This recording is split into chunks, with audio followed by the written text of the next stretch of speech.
اور پھر اللہ نے کہا، اللہ تعالیٰ کا ایک اس قرآن مجید کا ایک انداز ہے، ایک طریقہ کار ہے کہ اللہ تعالیٰ جب بھی کوئی واقعات بیان کرتا ہے تو ساتھ ساتھ نصیحتیں جاری رہتی ہیں، ایک نصیحت ضمناً مسلمانوں کو بھی اور ان کو بھی ایک نصیحتیں ساتھ ساتھ جاری رہتی ہیں۔ تو اللہ نے فرمایا وَاسْتَعِينُوا بِالصَّبْرِ وَالصَّلَاةِ، اور لوگوں مدد حاصل کرو اللہ سے صبر اور نماز کے ذریعے، صبر اور نماز کے ذریعے، صبر اور نماز کے ذریعے۔ وَإِنَّهَا لَكَبِيرَةٌ إِلَّا عَلَى الْخَاشِعِينَ، بے شک یہ کام پورا کرنا بڑا مشکل ہے، لیکن اللہ سے ڈرنے والوں پہ کوئی مشکل نہیں ہوتا ہے، اللہ سے ڈرنے والوں پہ کوئی مشکل نہیں ہوتا ہے۔ اور لوگوں اللہ نے فرمایا وَاسْتَعِينُوا بِالصَّبْرِ وَالصَّلَاةِ، اللہ سے مدد حاصل کرو نماز کے ذریعے اور صبر کے ذریعے۔ یہ اگرچہ مشکل کام ہے لیکن اللہ سے ڈرنے والوں پہ کوئی مشکل نہیں ہوتا ہے۔ الذین یظنون انہم ملاقو ربہم، الذین یظنون انہم ملاقو ربہم وانہم الیہ راجعون، جو لوگ یقین رکھتے ہیں ہم نے اپنے رب کی ملاقات کرنی ہے، اسی کی طرف لوٹ کر جانا ہے، اس پر یہ چیز کوئی مشکل نہیں ہوتی ہے۔ میرے بھائی، کون سا مسلمان ہے جو کہتا ہے میں مشکل میں نہیں ہوں؟ کون سا انسان ہے جو کہتا ہے میں دنیا جنت بنا کے بیٹھا ہوں؟ ہر انسان کو ہزاروں مصیبتیں، ہزاروں تکلیفیں، طرح طرح کے مسائل ہیں، اور موجودہ وقت میں امت انسانیت ایک بہت بڑے مسئلے میں پھنسی ہوئی ہے، بہت زیادہ تکلیفیں، بہت زیادہ پریشانیاں ہوئی ہیں۔ ان پریشانیوں میں کیا کرنا چاہیے؟ بہت سے لوگ پوچھتے ہیں کیا کرنا چاہیے، کون سا حل ہے، کیا مدد مانگنی چاہیے؟ اللہ نے فرمایا لوگوں مدد مانگو اللہ تعالیٰ سے دو کام کر کے، ایک صبر کرنا ہے، تکلیف دی ہے تو اس پہ جزا فضا نہیں کرنا ہے، گناہ سے بچنے کا نام بھی صبر کرنا ہوتا ہے، یاد رکھ لیں اس بات کو، گناہ سے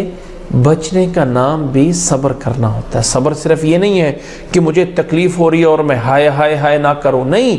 صبر کی یہ بھی قسمیں ہیں کہ گناہ سے بچ جائیں اور پھر نماز پڑھیں، نفل نماز۔ اور میرے بھائی اس وقت بازار میں لوگوں کے استعمال کی چیزیں،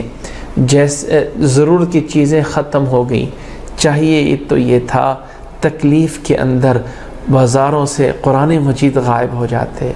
اللہ تعالیٰ کے کلام پہ لوگ لگ جاتے، لوگ گھروں میں اگر مساجد میں نہیں جا سکتے تو گھروں میں اللہ کے آگے نمازیں شروع ہو جاتی ہیں، اللہ کے آگے جو ہے وہ جھکنا شروع ہو جاتا۔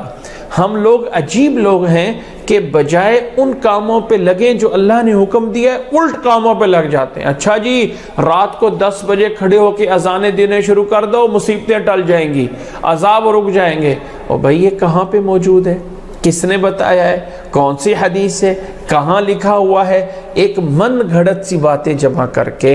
اور کسی ایک غلط بات کو مروڑ تروڑ کے جو ہے، اللہ کے نبی صلی اللہ علیہ وسلم نے فرمایا جس بستی میں اذان ہوتی ہے اللہ تعالیٰ وہاں مصیبتیں ٹال دیتا ہے۔ اب یہ کیا مطلب ہے اس کا؟ بھائی اس کا اذان کا مطلب ہے رات 10 بجے دی جائے، اس کا مطلب ہے جہاں نماز ہوتی ہے وہاں پہ اللہ تعالیٰ جو ہے مصیبتوں کو ٹالتا ہے۔ اور یہ جو ہمارے اوپر مصیبتیں آ رہی ہوتی ہیں نا، ہو سکتا ہے اس کے علاوہ اور بہت ساری مصیبتیں ہیں جو اللہ تعالیٰ ہمارے ان اعمال کی وجہ سے روک دیتا ہے، بہت ساری اور بھی مصیبتیں ہیں، اور کچھ نہ کچھ مصیبتیں آتی ہیں، اللہ تعالیٰ انسان کو آزماتا ہے کہ صبر کرتا ہے یا نہیں، یا بعض دفعہ اللہ تعالیٰ نے انسان مسلمان کے لیے جنت میں بڑا درجہ رکھا ہوتا ہے، اس کے لیے بڑا مقام رکھا ہوتا ہے، لیکن انسان کے اعمال اتنے نہیں ہوتے ہیں کہ وہ اس درجے تک پہنچ جائے، تو اللہ تعالیٰ کوئی مصیبت دے کے، کوئی مشکل دے کے، کوئی پریشانی دے کے اللہ تعالیٰ اس کے درجات کو بلند کر رہا ہوتا ہے۔ اس لیے مومن کی دونوں حالتیں خیر ہیں، اگر انسان پہ تکلیف آئے تو صبر کرے تو جنت ہے، اور آسانی ہو شکر کرے تو جنت ہے۔ اس لیے ایمان والوں کی ہر حالت ہی خیر میں ہوتی ہے، ہر حالت ہی بھلائی میں ہوتی ہے۔ اللہ تعالیٰ سے مدد لینی ہے تو نسخہ کیا اپنانا ہے، مدد لینی ہے تو وظیفہ کیا کرنا ہے، اب مدد لینی ہے تو کون سا طریقہ اپنانا ہے، اور نہ ہی کسی بابے کسی فلانے بزرگ فلاں فلاں فلاں فلاں کے پاس جا کے الٹے لٹک کے فلانی چیز کے اتنے صدقے دے کے فلاں 1000 دفعہ یہ پڑھ کے، نہیں، اللہ نے فرمایا وَاسْتَعِينُوا بِالصَّبْرِ وَالصَّلَاةِ، مدد مانگو اللہ سے صبر کے ذریعے، اور وہ صبر میں 2 پہلو ہیں، ایک گناہوں سے صبر کرنا، ایک مصیبتوں سے صبر کرنا، یہ دونوں پہلو سامنے رکھے جائیں اور نماز پڑھی جائے۔ إِنَّهَا لَكَبِيرَةٌ إِلَّا الْخَاشِعِينَ، اللہ نے پھر آگے بتا بھی دیا کہ ڈرنے والوں پہ تو کوئی مشکل نہیں ہے، لیکن جو نہ ڈر ہیں،